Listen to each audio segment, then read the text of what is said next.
নমস্কার, সবাই কেমন আছেন? আজকের এই মিনি ব্লগে আপনাদের সবাইকে আরও একবার সাদর অভ্যর্থনা। আজকে আমি সকাল থেকে খুব খুশি, কারণ অসীমকে রাজি করিয়েছি আজকে একটা জায়গায় বেড়াতে নিয়ে যাওয়ার জন্য। তাই সকাল সকাল রান্নাঘরে চলে এসেছি একটু হালকা ফুলকা ব্রেকফাস্ট বানানোর জন্য। ঠান্ডাটা এখনো কমেনি, তাই ওই সকাল সকাল না গিয়ে একটু রৌদ্র ওঠা অপেক্ষা করব, মানে ওই 9:30-10টা নাগাদ আমরা বেরোবো। তো ব্রেকফাস্টে বানিয়েছিলাম ডিম পাউরুটি, আর মেহুলকে একটু দুধও বানিয়ে দিয়েছিলাম। তো জায়গাটার দূরত্ব আমাদের এখান থেকে প্রায় 20 থেকে 25 কিলোমিটার। অনেক দিন ধরেই ওই জায়গাটাতে যাবার প্ল্যান করছিলাম, কিন্তু করলে কি হবে, শীতকালে ওই জায়গাটার সিজন। তো অসীমকে বলছিলাম, ও মোটে নিয়ে যেতে চাইছিল না, বলছিল খুব ঠান্ডা, মেহুলের ঠান্ডা লেগে যাবে। তো কালকে রাত্রেবেলা আমি আর মেহুল ধরে বেঁধে ওর পাপাকে রাজি করালাম। তো করানোর পরেই আজকে সকালবেলা আমরা সব রেডি শেডি হয়ে বেরিয়েও পড়লাম। আর যাওয়ার আগে বাইকের চাকাটাতে একটু হাওয়াও দিয়ে নিলাম, কারণ অনেকটা রাস্তা তো, সেই জন্য। আমরা গুগল ম্যাপ দেখে রাস্তার ডিরেকশন নিয়েছিলাম বলে দেখুন কেমন একটা রাস্তার মধ্যে ঢুকিয়ে দিল। তো শেষমেশ এই বাচ্চাগুলোর কাছ থেকে ডিরেকশন নেওয়ার পরে ওরা বলল যে হ্যাঁ, এই রাস্তাটা দিয়ে গেলে আপনাদের একটু শর্টকাট হবে, তবে মেন রোড দিয়ে গেলে একটু ঘুর হতো আর কি। যাই হোক, এই রাস্তাটা নিয়ে কিন্তু ভুল করিনি। দেখুন দুই সাইড দিয়ে কি সুন্দর ক্ষেত, ফুলের চাষ করা, আর তার মাঝখান দিয়ে লাল মাটির রাস্তা যেন এঁকে বেঁকে চলেছে, পুরো যেন সেই ছবির মতো লাগছে, তাই না? রাস্তাটা একটু এবড়ো খেবড়ো হলে কি হবে, রাস্তাতে এসে মনটা যেন পুরো শান্তিতে ভরে গেল।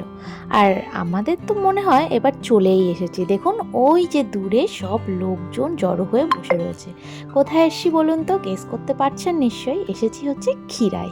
এটা পাঁশকুড়ার একটা ছোট্ট গ্রাম, যেখানে ফুলের চাষ হয়। এটাকে অনেকে আবার ওয়েস্ট বেঙ্গলের ভ্যালি অফ ফ্লাওয়ারও বলে। তো অনেকদিন ধরে জায়গাটা ইন্টারনেটে ঘুরপাক খাচ্ছিল, তো না গেলে কি হয়, আর এত কাছে যখন থাকি আমরা, তাই না? তো মেহুল এখানে মাথায় ক্রাউন পরে নিয়েছে। আমি পরবো না ভেবেছিলাম, কিন্তু অসীম নাছোড়বান্দা, বলল তুমি যদি ক্রাউন না পরো তাহলে তোমাকে ওরা ঢুকতে দেবে না। না না, পুরোপুরি মিথ্যে কথা, ও আমাকে মিথ্যে কথা বলেছে, জানেন তো। তো চলুন এবার ভিতরের দিকে যাই।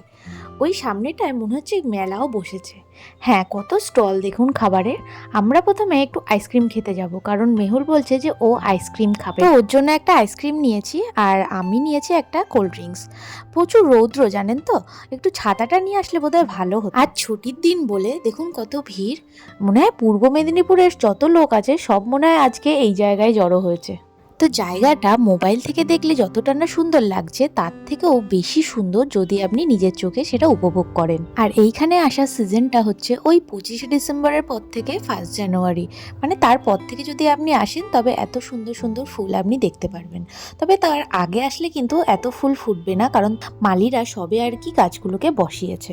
এখানে গাঁদা ফুল থেকে শুরু করে চন্দ্রমল্লিকা, ডালিয়া, মোরগ ফুল, গোলাপ ফুল, আরও কত রকমের নাম না জানা ফুল কিন্তু এখানে দেখতে পাবেন।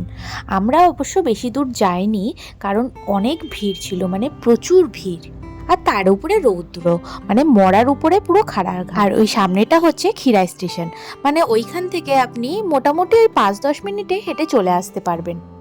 অনেকটা বড় জায়গা জুড়ে এখানে ফুলের চাষ করা হয়, তো পুরোপুরি আমরা কভার করতে পারিনি, জানেন তো, ভীষণ রৌদ্র, তার উপরে মেহুল খুব ক্লান্ত হয়ে পড়েছিল।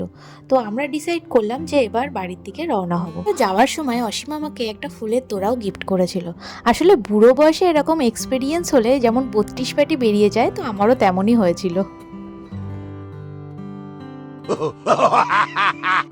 সামনের রাস্তাটা কি সুন্দর, তাই না? আর মাঠের মধ্যে দিয়ে যেন এঁকে বেঁকে গিয়ে। তো পাঁশকুড়া স্টেশনের কাছে এখানে একটা ভালো হোটেল আছে, তো হোটেলটার নাম নাটু হোটেল। তো এইখান থেকে আমরা 2টো মাটন থালি অর্ডার দিয়েছিলাম। খাবারের কোয়ালিটিটা মোটামুটি ভালোই ছিল, তবে মাটনটা আর কি দাঁত দিয়ে ছেঁড়া যাচ্ছে। চলুন এবার খাওয়া দাওয়ার পালা শেষ, আর মেহুল 2টো ললিপপও নিয়ে নিয়েছে। এবার বাড়ির দিকে রওনা হই। তো আজকের মতো ক্ষীরাই দেখায়। আজকের এই ভিডিওটা এখানেই শেষ করছি। যদি কোনো কিছু ভালো লেগে থাকে তবে চ্যানেলটিকে ফলো এবং সাবস্ক্রাইব করে দেবে। টাটা।